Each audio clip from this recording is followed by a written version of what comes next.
आज अश्विनी मास के शुक्ल पक्ष की एकादशी तिथि है और इसे पापांकुशा एकादशी के नाम से जाना जाता है। इस बार की एकादशी त्रिस्पर्शा एकादशी के रूप में मनाई जाएगी। पद्म पुराण के अनुसार एक बार देवर्षि नारद जी ने भगवान शिव से पूछा कि त्रिस्पर्शा एकादशी क्या होती है। तब भगवान शिव ने बताया कि जब एक ही दिन एकादशी तिथि, द्वादशी तिथि और रात के अंतिम पहर में त्रयोदशी भी हो तो उसे त्रिस्पर्शा एकादशी कहा जाता है। यह तिथि धर्म, अर्थ, काम और मोक्ष प्रदान करने वाली होती है और 10 करोड़ तीर्थों से भी अधिक महत्वपूर्ण मानी जाती है। त्रिस्पर्शा एकादशी के उपवास से 1000 एकादशी व्रतों का फल प्राप्त होता है। इस एकादशी को रात में जागरण करने वाला व्यक्ति भगवान विष्णु के स्वरूप में लीन हो जाता है। यह एकादशी का व्रत सभी पापों का नाश करने वाला, महान दुखों को दूर करने वाला और सभी इच्छाओं को पूरा करने वाला माना गया है। यह एकादशी बहुत ही दुर्लभ संयोग में आती है। तो आज मैं आपको पापंकुशा एकादशी की कथा सुनाने जा रहा हूँ। ये कथाएं बहुत ही दुर्लभ हैं, इसीलिए इन्हें पूरी श्रद्धा और प्रसन्न चित्त मन से अवश्य सुनिएगा। अधूरी कथाएं सुनने से पूर्ण फल प्राप्त नहीं होता है। भगवान के साथ सद्गुरु की पूजा अवश्य करनी चाहिए। तुलसी महारानी नमो नमो, हरि की पटरानी नमो नमो। आइए सुनते हैं तुलसी माता की संपूर्ण कथाएं। तुलसी माता को हरिप्रिया भी कहा जाता है। भगवान श्री हरि विष्णु सोने, चांदी, हीरे, मोती और रत्नों से उतने प्रसन्न नहीं होते जितना वे तुलसी दल से प्रसन्न हो जाते हैं। सच्ची श्रद्धा भाव से तुलसी दल भगवान विष्णु को अर्पित करने से मनुष्य के सभी संकट कट जाते हैं और मनोकामनाओं की पूर्ति होती है। शास्त्रों के अनुसार एकादशी के दिन तुलसी जी में कभी भी जल नहीं चढ़ाना चाहिए, क्योंकि तुलसी महारानी स्वयं एकादशी का निर्जला व्रत रखती हैं। लेकिन द्वादशी के दिन व्रत के पारण के समय तुलसी माता को जल अवश्य चढ़ाना चाहिए और पूरे विधि विधान से पूजा पाठ करके उनकी कथाओं को सुनकर ही अपना व्रत खोलें। एक बार एक गांव में एक बुजुर्ग महिला रहती थी। वह बहुत ही पूजा पाठ किया करती थी। वह रोज तुलसी माँ की पूजा करती थी और एक बुजुर्ग महिला रोज तुलसी माता से कहती थी, तुलसी माँ मुझे बहू दे, पीताम्बर की धोती दे, मीठा मीठा घास दे, बैकुंठ में वास दे, चटक की चाल दे, पटक की मौत दे, चंदन का कांट दे, रानी सा राज दे, दाल भात का भोजन दे, ग्यारस की मौत दे और कृष्ण जी का कंधा दे। वह बुजुर्ग महिला हर महीने तुलसी माता की रोज पूजा करती और उनके बिरले को रोज सींचती। तुलसी माता बुजुर्ग महिला की बात सुनकर धीरे धीरे सूखने लगीं। तभी भगवान श्री कृष्ण ने देखा कि तुलसी माता सूख रही हैं और एक दिन वे तुलसी माता के पास प्रकट हुए। भगवान श्री कृष्ण ने पूछा, तुम क्यों सूख रही हो? सभी महिलाएं तुम्हारी पूजा करती हैं और तुम्हें रोज सींचती हैं, फिर भी तुम सूखती जा रही हो, इसका कारण क्या है? तुलसी माता ने उत्तर दिया, हे प्रभु, एक बुजुर्ग महिला रोज मेरे पास आती है और एक ही बात बोलती है। वह कहती है, हे तुलसी माता, सबकी दाता, मैं तेरा बिरला सींचती हूँ, तू मुझे बहू दे, पीताम्बर की धोती दे, मीठा मीठा घास दे, बैकुंठ में वास दे, चटक की चाल दे, पटक की मौत दे, चंदन का कांट दे, रानी सा राज दे, दाल भात का भोजन दे, ग्यारस की मौत दे और कृष्ण जी का कंधा दे। मैं उसकी सारी मनोकामनाएं पूरी कर सकती हूँ, लेकिन कृष्ण जी का कंधा कहाँ से दूंगी? भगवान श्री कृष्ण तुलसी माता की बात सुनकर जोर जोर से हंसने लगे और बोले, तुम चिंता मत करो, जब उस बुजुर्ग महिला की मृत्यु होगी तब मौके पर मैं और तुम ही कंधा देंगे। तुम सुबह जब वह पूजा करने आए तब कह देना कि सब कुछ तुम्हें मिल जाएगा। कुछ दिनों बाद वह वृद्ध महिला ठोकर खाकर रास्ते में गिरकर मर गई। पूरे गांव के लोग आए और उसे धर्मात्मा मानते थे। उसे तुलसा जी की डोकरी कहते थे। उसके परिवार में कोई नहीं था, इसलिए गांव वालों ने ही उसके अंतिम संस्कार की योजना बनाई। जब उसे नहलाकर खूंटी पर बैठाने के लिए उठाने लगे तो उसका मृत शरीर इतना भारी हो गया कि कोई उठा नहीं पाया। यह देखकर सभी लोग तरह तरह की बातें करने लगे और कहने लगे कि यह इतनी पूजा पाठ करती थी, हर समय माला फेरती थी, इसीलिए यह इतनी भारी हो गई थी। पूरे गांव में चर्चा होने लगी कि डोकरी माई कोई भक्ति नहीं करती थी, यह छल कपट करती थी। जिसे हम धर्मात्मा समझते थे वह पापी है और इसलिए किसी से भी नहीं उठ पा रही है। यह उसके कर्मों की सजा है। इधर भगवान ने सोचा कि मेरे भक्तों की निंदा हो रही है, इसलिए भगवान ने बूढ़े ब्राह्मण का भेष धारण करके वहां आए और वहां एकत्रित लोगों से पूछने लगे कि यहाँ इतनी भीड़ क्यों लगी है। लोगों ने कहा कि यह डॉकरी माई मर गई है और पाप इतना था कि जिससे यह उठ नहीं पा रही है। सबने उठाने की कोशिश की लेकिन थक गए। तब ब्राह्मण ने कहा कि मुझे एक बार डोकरी के कानों में कुछ कहने दो, फिर देखो कैसे उठती है। सभी ने कहा कि आप भी प्रयास करके देख लीजिए। तब भगवान ने उस वृद्ध महिला के कानों में कहा कि डोकरी माए, देखो मैं आ गया हूँ। और जो डोकरी पूजा करते समय शब्द कहती थी, वह शब्द उसके कानों में कहने लगे, तू बिरला सींचू तेरा मैं करूँ, निस्तारा मेरा डोकरी, माई बहू ले, बेटी ले, पोता ले, लड्डू ले, पीताम्बर की धोती ले, गहना ले, घी का घड़ा ले, मीठा मीठा खीर और पूड़ी ले, दाल भात का भोजन ले, धन दौलत ले, बेटा पोता को काम ले, तुलसी को पता ले, मुंह में गंगा जल ले, 11 को दिन ले, चंदन को दाग ले, श्री कृष्ण जी का कंधा ले। इतना सुनते ही डोकरी हल्की हो गई। भगवान ने कहा, आओ और इसे उठाओ। भगवान ने हाथ लगाया और डोकरी उठ गई। सबा को बड़ा ही आश्चर्य हुआ। उसे खूब धूमधाम से ले जाया गया। भगवान उसे अपने कंधे पर ले गए। पूरे गांव में इसकी चर्चा होने लगी, जिससे उसे मुक्ति मिल गई और वह बैकुंठ में चली गई। सभी लोग देखते रह गए। सभी ने देखा कि श्मशान घाट तक तो ब्राह्मण साथ ही आया था, लेकिन अब वह दिखाई नहीं दे रहा है। इससे लोगों को समझ में आ गया कि वह कोई और नहीं, स्वयं भगवान ही बूढ़े ब्राह्मण के रूप में आए थे। बोलिए श्री राधा कृष्ण भगवान की जय, बोलिए श्री तुलसी शालिग्राम जी की जय। तो आइए भगवान श्री लक्ष्मी नारायण जी के चरणों का ध्यान करते हुए इस पावन कथा को सुनते हैं। एक बार की बात है, अर्जुन ने कहा, हे जगदीश्वर, अश्विन मास के शुक्ल पक्ष की एकादशी का क्या नाम है और इस व्रत को करने से कौन से फलों की प्राप्ति होती है? कृपया यह सब विस्तार से बताइए। तब भगवान श्री कृष्ण ने कहा, हे कुंती नंदन, अश्विन मास के शुक्ल पक्ष की एकादशी का नाम पापांकुशा है। इसका व्रत करने से सभी पाप नष्ट हो जाते हैं और व्रत करने वाला अक्षय पुण्य का भागी होता है। इस एकादशी के दिन इच्छित फल की प्राप्ति के लिए भगवान विष्णु का पूजन करना चाहिए। इस पूजन के द्वारा मनुष्य को स्वर्ग लोक की प्राप्ति होती है। हे अर्जुन, जो लोग कठिन तपस्या करके फल प्राप्त करते हैं, वे इस एकादशी के दिन क्षीर सागर में शेष नाग पर शयन करने वाले भगवान विष्णु को नमस्कार करने से वही फल प्राप्त कर लेते हैं और उन्हें यम के दुख नहीं भोगने पड़ते।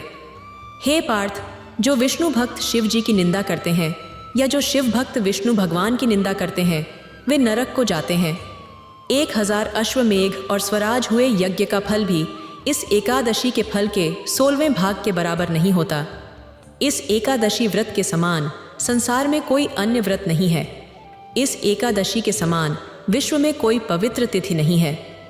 जो लोग एकादशी व्रत नहीं करते, वे सदा पापों से घिरे रहते हैं। जो व्यक्ति किसी कारणवश केवल इस एकादशी का भी उपवास करता है, उसे यम के दर्शन नहीं होते। इस एकादशी के व्रत को करने से व्यक्ति को निरोगी काया, सुंदर नारी और धन धान्य की प्राप्ति होती है और अंत में वह स्वर्ग को जाता है। जो लोग इस एकादशी के व्रत में रात्रि जागरण करते हैं, उन्हें सहज ही स्वर्ग की प्राप्ति होती है। इस एकादशी के व्रत करने वाले व्यक्तियों के मातृपक्ष के 10 पुरुष, पितृपक्ष के 10 पुरुष और स्त्री पक्ष के 10 पुरुष विष्णु भगवान का रूप धरकर वसुंधरा भूषणों से परिपूर्ण होकर विष्णु लोक को जाते हैं। जो लोग अश्विन मास के शुक्ल पक्ष की पापांकुशा एकादशी का विधान पूर्वक उपवास करते हैं, उन्हें विष्णु लोक की प्राप्ति होती है। जो लोग इस एकादशी के दिन भूमि, गौ, अन्न, जल, खड़ाऊं, वस्त्र, छत्र आदि का दान करते हैं, उन्हें यम के दर्शन नहीं होते। दरिद्र व्यक्ति को भी यथाशक्ति कुछ दान देकर पुण्य अवश्य अर्जित करना चाहिए। जो लोग तालाब, धर्मशाला, बगीचा, प्याऊ आदि बनवाते हैं, उन्हें नरक के कष्ट नहीं भोगने पड़ते। वे इस लोक में निरोगी, दीर्घायु, पुत्र और धन धान्य से परिपूर्ण होकर शुभ भोगते हैं और अंत में स्वर्ग लोक को जाते हैं। भगवान श्रीहरि की कृपा से उनकी दुर्गति नहीं होती। हे अर्जुन, अब मैं तुम्हें पापांकुशा एकादशी की कथा सुनाता हूँ। इसे ध्यान से सुनो।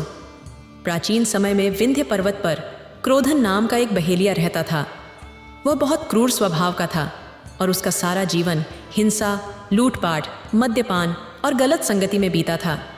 जब उसका अंत समय आया तो यमराज के दूत उसे लेने आए और बोले कि कल तुम्हारे जीवन का अंतिम दिन है, हम तुम्हें ले जाएंगे। यह सुनकर बहेलिया बहुत डर गया और महर्षि अंगिरा के आश्रम में पहुंचा। महर्षि अंगिरा के चरणों में गिरकर उसने प्रार्थना की और कहा, मैंने सारा जीवन पाप कर्मों में बिताया है, कृपा करके मुझे कोई ऐसा उपाय बताइए जिससे मेरे सारे पाप मिट जाएं और मुझे मोक्ष की प्राप्ति हो। महर्षि अंगिरा ने उसे अश्विन शुक्ल की पापांकुशा एकादशी का विधिपूर्वक व्रत करने को कहा। महर्षि अंगिरा के कहे अनुसार उस बहेलिये ने पूरी श्रद्धा से यह व्रत किया और अपने सारे पापों से छुटकारा पा लिया। भगवान की कृपा से वह विष्णु लोक को गया। जब यमराज के दूतों ने यह चमत्कार देखा तो वे बहेलिये को बिना लिए ही यमलोक वापस लौट गए। हे अर्जुन, अब मैं तुम्हें पापांकुशा एकादशी व्रत की विधि बताता हूँ। इसे बड़े ध्यान से सुनो। इस व्रत का पालन 10वीं तिथि से ही करना चाहिए।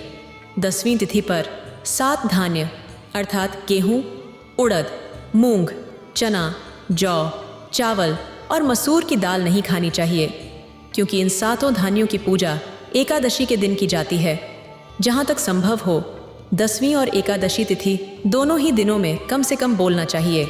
दशमी तिथि को भोजन में तामसिक वस्तुओं का सेवन नहीं करना चाहिए और पूर्ण ब्रह्मचर्य का पालन करना चाहिए। एकादशी तिथि पर सुबह उठकर स्नान आदि करने के बाद व्रत का संकल्प लेना चाहिए। संकल्प अपनी शक्ति के अनुसार ही लेना चाहिए, यानी एक समय फलाहार या फिर बिना भोजन का संकल्प लेने के बाद घट स्थापना की जाती है और उसके ऊपर श्री विष्णु जी की मूर्ति रखी जाती है। इसके साथ भगवान विष्णु का स्मरण और उनकी कथा का श्रवण किया जाता है। इस व्रत को करने वाले को विष्णु जी के सहस्त्र नामों का पाठ अवश्य करना चाहिए। इस व्रत का समापन एकादशी तिथि में नहीं होता है, बल्कि द्वादशी तिथि की प्रांत में ब्राह्मणों को अन्न का दान और दक्षिणा देने के बाद ही होता है। इस दिन घर के मंदिर में दीपक प्रज्वलित करें, भगवान विष्णु का गंगा जल से अभिषेक करें, भगवान विष्णु को सुगंधित पुष्प और तुलसी जल अवश्य अर्पित करें। किंतु एक चीज का ध्यान रखें कि तुलसी दल एकादशी के दिन ना तोड़ें, बल्कि एक दिन पहले ही तोड़कर रख लें। इस दिन भगवान को सिर्फ सात्विक चीज़ों का भोग लगाना चाहिए और भोग में तुलसी जी को अवश्य शामिल करें। ऐसा माना जाता है कि बिना तुलसी के भगवान विष्णु भोग ग्रहण नहीं करते हैं। इस पावन दिन भगवान विष्णु के साथ ही माता लक्ष्मी की पूजा भी करें। इस दिन तुलसी माता और केले के पेड़ की पूजा अवश्य करें।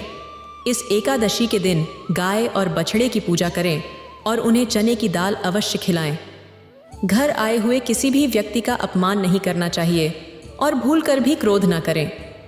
इसके बाद भगवान श्री कृष्ण जी अर्जुन से कहते हैं कि यूं तो भगवान विष्णु का ध्यान स्मरण किसी भी रूप में सुखदायक और पाप नाशक है, परंतु एकादशी के दिन प्रभु का स्मरण और कीर्तन सभी कष्टों और पापों का शमन कर देता है। श्री तुलसी शालिग्राम जी की जय। एक कथा के अनुसार एक परिवार में ननद और भाभी साथ रहती थीं। ननद का विवाह अभी नहीं हुआ था और वह तुलसी के पौधे की बहुत सेवा करती थी, लेकिन उसकी भाभी को यह सब बिल्कुल भी पसंद नहीं था। जब कभी उसकी भाभी को अत्यधिक क्रोध आता तो वह उसे ताना देते हुए कहती कि जब तुम्हारा विवाह होगा तो मैं तुलसी ही बारातियों को खाने को दूंगी और तुम्हारे दहेज में भी तुलसी ही दूंगी। कुछ समय बाद ननद का विवाह पक्का हुआ। विवाह के दिन भाभी ने अपनी कथनी के अनुसार बारातियों के सामने तुलसी का गमला फोड़ दिया और खाने के लिए कहा।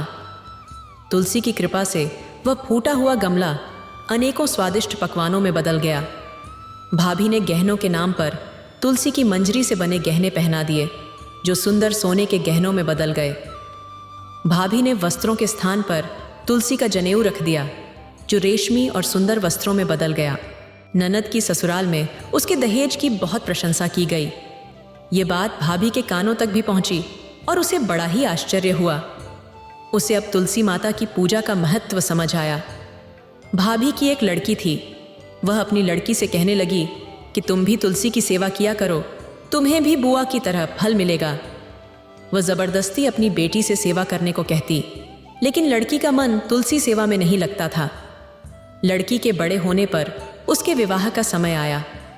तब भाभी ने सोचा कि जैसा व्यवहार मैंने अपनी ननद के साथ किया था वैसा ही मैं अपनी लड़की के साथ भी करती हूँ, तो यह भी गहनों से लथपथ हो जाएगी और बारातियों को खाने में पकवान मिलेंगे। ससुराल में इसे भी बहुत इज्जत मिलेगी। ये सोचकर उसने बारातियों के सामने तुलसी का गमला फोड़ दिया, लेकिन इस बार गमले की मिट्टी मिट्टी ही रही। मंजरी और पत्ते भी अपने रूप में ही रहे, जनेऊ भी अपना रूप नहीं बदला। सभी लोगों और बारातियों ने भाभी की बुराई की। लड़की के ससुराल वाले भी उसकी बुराई करते थे। भाभी कभी ननद को नहीं बुलाती थी, तो भाई ने सोचा कि वह अपनी बहन से मिलकर आता है। उसने अपनी पत्नी से कहा और कुछ उपहार बहन के पास ले जाने की बात कही। भाभी ने थैले में ज्वार भरकर कहा कि और कुछ नहीं है, तुम यही ले जाओ। वह दुखी मन से बहन के पास चल दिया। वह सोचता रहा कि कोई भाई अपनी बहन के घर ज्वार कैसे ले जा सकता है। ये सोचकर वह एक गौशाला के पास रुका और ज्वार का थैला गाय के सामने पलट दिया। तभी गाय पालने वाले ने कहा कि आप गाय के सामने हीरे, मोती तथा सोना क्यों डाल रहे हो। यह देखकर भाई को बड़ा ही आश्चर्य हुआ और उसने सभी हीरे, मोती तथा सोना वापस अपने थैले में रख लिया। भाई ने सारी बात अपनी बहन को बताई और बड़ी खुशी से उसने सारे हीरे, मोती और जेवर अपनी बहन को दिए। दोनों भाई बहन एक दूसरे को देखकर अत्यंत प्रसन्न हुए। जैसी कृपा माता तुलसी ने नंद पर की, वैसी ही कृपा सभी पर करना। बोली श्री तुलसी शालिग्राम जी की जय। बोलिए श्री लक्ष्मी नारायण भगवान की जय। आइए दूसरी कथा को सुनते हैं। इस कथा को पूरा सुनने से सभी मनोकामनाएं पूर्ण हो जाती हैं। सावरणी मुनि की पुत्री तुलसी अपूर्व सुंदरी थीं। उनकी इच्छा थी कि उनका विवाह भगवान नारायण के साथ हो। इसके लिए उन्होंने नारायण पर्वत की घाटी में स्थित बद्रीवन में घोर तपस्या की। दीर्घकाल तक तपस्या के उपरांत ब्रह्मा जी ने प्रसन्न होकर दर्शन दिया और वर मांगने को कहा। तुलसी जी ने कहा, सृष्टिकर्ता ब्रह्मदेव, आप अंतर्यामी हैं, सबके मन की बात जानते हैं। फिर भी मैं अपनी इच्छा आपसे बताती हूँ। मैं चाहती हूँ कि भगवान श्री नारायण मुझे पति रूप में मिले।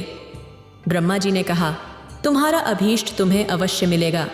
अपने पूर्व जन्म में किसी अपराध के कारण तुम्हें श्राप मिला है।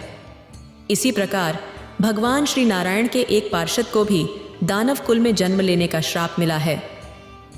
दानव कुल में जन्म लेने के बाद भी उसमें नारायण का अंश विद्यमान रहेगा। इसीलिए इस जन्म में पूर्व जन्म के पाप के शमन के लिए संपूर्ण नारायण तो नहीं मिलेंगे, लेकिन नारायण के अंश से युक्त दानव कुल में जन्मे उस शापग्रस्त पारस से तुम्हारा विवाह होगा। शाप मुक्त होने पर भगवान श्री नारायण सदा सर्वदा के लिए तुम्हारे पति हो जाएंगे।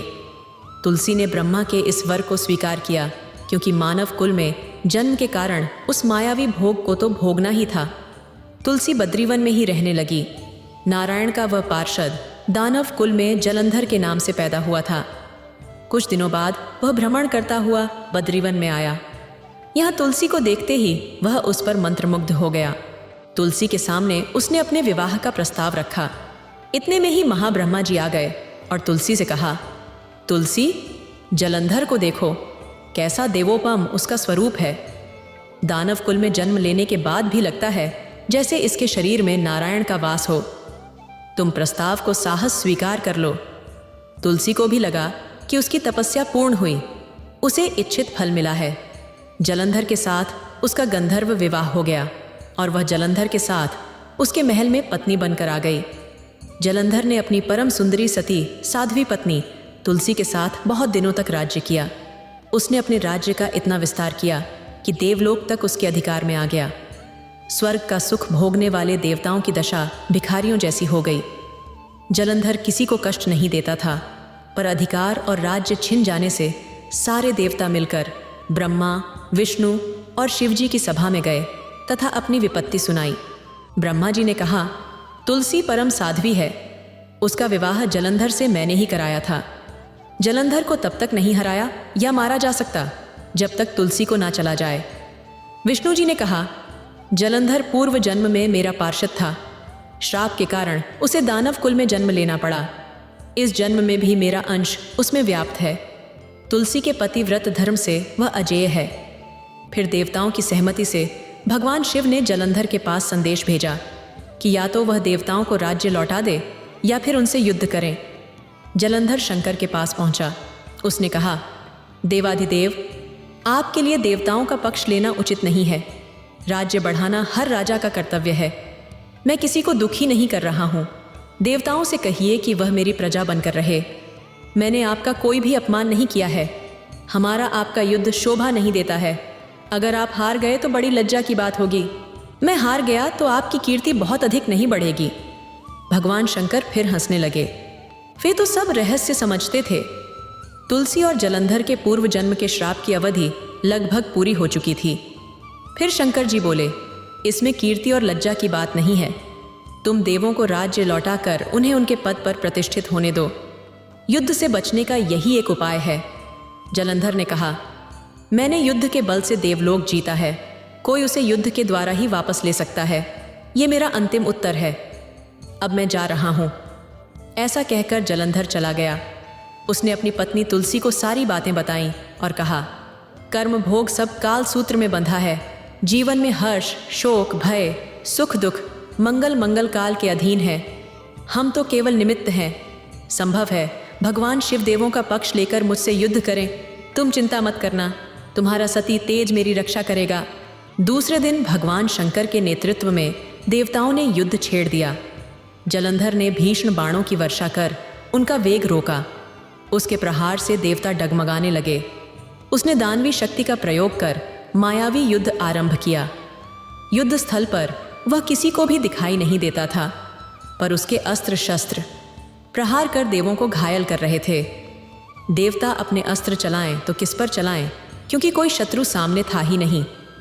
कई दिनों तक इस तरह भयंकर युद्ध चला। जलंधर पराजित नहीं हुआ।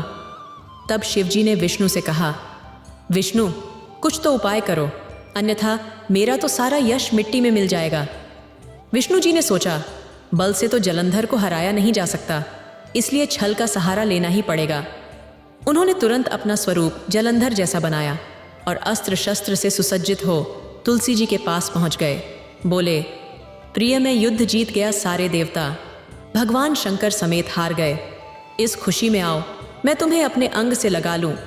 पति को प्रत्यक्ष खड़ा देख तथा विजय का समाचार सुन वह दौड़कर मायावी जलंधर के गले से लिपट गई। इस प्रकार पति पत्नी दोनों ने आलिंगन हो खूब खुशी मनाई। पर पुरुष के साथ इस प्रकार के व्यवहार से उसका सती तेज नष्ट हो गया। उसका सती तेज जो जलंधर की कवच के रूप में रक्षा कर रहा था, वह कवच नष्ट हो गया। जलंधर शक्तिहीन हो गया। यह सुनते ही भगवान शंकर ने अपने त्रिशूल से प्रहार किया। त्रिशूल के लगते ही जलंधर जलकर भस्म हो गया। जलंधर के मरने की खबर सुनकर विष्णु अपने असली रूप में आ गए। अपने पति जलंधर की जगह भगवान विष्णु को खड़ा देख तुलसी बहुत हैरान हुई। उसे समझ में आ गया कि स्वयं नारायण ने उसके साथ छल किया है। क्रोध में आकर तुलसी जी ने श्राप दिया, एक सती स्त्री का सतीत्व भंग करने के अपराध में तुम हृदयहीन पत्थर हो जाओ। विष्णु जी ने तुलसी के श्राप को स्वीकार करते हुए कहा, देवी, तुम्हारे और जलंधर के कल्याण के लिए मुझे ऐसा करना पड़ा। तुम दोनों को श्राप मुक्त करना था। अब तुम भी अपना शरीर त्याग कर तुलसी के पौधे के रूप में जन्म लोगी और मेरी पूजा तुलसी दल से होगी। मैं शालिग्राम पत्थर बनूंगा और मेरे शीर्ष पर तुम आदर से विराजमान होगी। तुम्हारे पति की हड्डियों के चूर्ण से शंख की उत्पत्ति होगी और उस शंख की ध्वनि से देवताओं तथा मेरी पूजा होगी।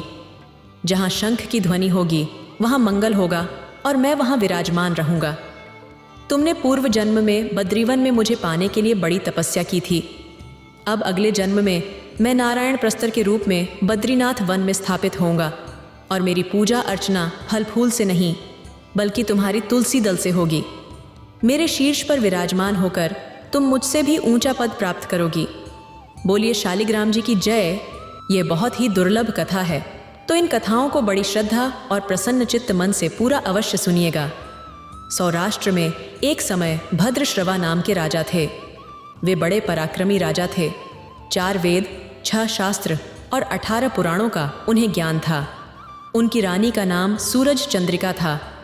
रानी दिखने में सुंदर और सुलक्षणा थी तथा पतिव्रता भी थी। उन दोनों को 7 पुत्र और एक कन्या का वरदान मिला था। कन्या का नाम श्यामबाला था। एक बार महालक्ष्मी जी के मन में आया कि जाकर उस राजा के राज प्रासाद में रहें। इससे राजा को दोगुनी धन दौलत की प्राप्ति होगी और वह इस धन दौलत से अपनी प्रजा को और सुख दे पाएगा। गरीब के घर अगर रहें और उसे धन दौलत प्राप्त हो तो वह स्वार्थी की तरह केवल अपने ऊपर ही खर्च करेगा। यह सोचकर श्री महालक्ष्मी जी ने बूढ़ी ब्राह्मण स्त्री का रूप धारण किया। हाथ में लाठी लिए लाठी के सहारे रानी के द्वार तक पहुंची। यद्यपि उन्होंने बूढ़ी औरत का रूप धारण किया था, पर उनके चेहरे पर देवी का तेज था। उन्हें देखते ही एक दासी सामने आई। उसने इनका नाम, धाम, काम, कर्म पूछ डाला। वृद्ध ब्राह्मण का रूप धारण की हुई माता लक्ष्मी ने कहा, बालिके, मेरा नाम कमला है। मेरे पति का नाम भुवनेश है। हम द्वारिका में रहते हैं। तुम्हारी रानी पिछले जन्म में एक वेश्या की पत्नी थी। वह वेश्या गरीब था। गरीबी के कारण हर रोज घर में झगड़े होते थे और उसका पति रोज उसे मारता पीटता था। इन बातों से तंग आकर वह घर छोड़कर चली गई और वन जंगल में भटकने लगी। उसकी इस दुर्दशा पर मुझे बहुत दया आई। तब मैंने उसे सुख संपत्ति देने वाली श्री महालक्ष्मी की कथा सुनाई। मेरे कहने पर उसने श्री महालक्ष्मी का व्रत किया। श्री महालक्ष्मी प्रसन्न हुई और उसकी गरीबी दूर हो गई। उसका घर संसार, दौलत, संतति और संपत्ति से भर गया। बाद में पति पत्नी दोनों पर लोग सिधारे। लक्ष्मी जी का व्रत करने के कारण वे लक्ष्मी लोक में रहे। उन्होंने जितने साल महालक्ष्मी का व्रत किया उतने हजारों साल उन्हें सुख भोग मिला। इस जन्म में उसका जन्म राजघराने में हुआ, परंतु वह श्री महालक्ष्मी का व्रत करना भूल गई। उसे यह याद दिलाने के लिए मैं यहाँ आई हूँ। बुढ़िया की बातें सुनकर दासी ने उन्हें प्रणाम किया और श्री महालक्ष्मी का व्रत कैसे किया जाए ये सभी बातें बुढ़िया रूप धारण किए श्री महालक्ष्मी माता ने दासी को बताई। इसके बाद वह दासी माता को प्रणाम कर रानी को बताने अंदर चली गई। राज वैभव में रहते हुए रानी को अपने ऐश्वर्य का बहुत घमंड हो गया था। संपत्ति और अधिकार की वजह से वह उन्मत्त हो गई थी।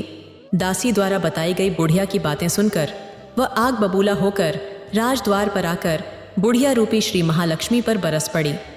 उसे यह मालूम नहीं था कि श्री महालक्ष्मी बुढ़िया का रूप धारण किए द्वार तक आई है। रानी का इस कदर व्यवहार और अपना अनादर देखकर माता ने वहां ठहरना ठीक नहीं समझा और वे वहां से चल पड़ी। राह में उन्हें राजकुमारी श्यामबाला मिली। उन्होंने श्यामबाला को सारी बात बताई। श्यामबाला ने अपनी ओर से श्री महालक्ष्मी माता से क्षमा मांगी। माता को उस पर दया आ गई और उन्होंने श्यामबाला को श्री महालक्ष्मी व्रत के बारे में बताया। उस दिन मार्ग शीर्ष मास का पहला गुरुवार था। श्यामबाला ने परम श्रद्धा से श्री महालक्ष्मी का व्रत रखा। फलस्वरूप राजा सिद्धेश्वर के सुपुत्र मालाधर से उसका विवाह हुआ। वह धन, दौलत, ऐश्वर्य और वैभव से मालामाल हो गई और पति के साथ ससुराल में आनंद से दिन बिताने लगी। इधर श्री महालक्ष्मी का रानी पर प्रकोप हुआ। फलस्वरूप राजा भद्र शर्मा का राज्य और राज्य कारोबार नष्ट हो गया। यहाँ तक कि खाने के लाले पड़ गए। ऐसी हालत में एक दिन रानी ने राजा से निवेदन किया कि हमारा दामाद इतना बड़ा राजा है, धनवान है, ऐश्वर्यशाली है, क्यों ना उसके पास जाएं, अपनी स्थिति के बारे में उसे बताएं, वह निश्चित रूप से हमारी मदद करेगा। इस बात पर राजा भद्रशवा अपने दामाद के पास रवाना हुए। राज्य में पहुंचकर एक तालाब के किनारे थोड़ी देर विश्राम करने के लिए रुके। तालाब से पानी लेने आती जाती दासियों ने उन्हें देखा और विनम्रता से उनकी पूछताछ की। जब उन्हें पता चला कि वे रानी श्यामबाला के पिता हैं, तो दौड़ते हुए जाकर उन्होंने रानी को सारी बातें बताईं।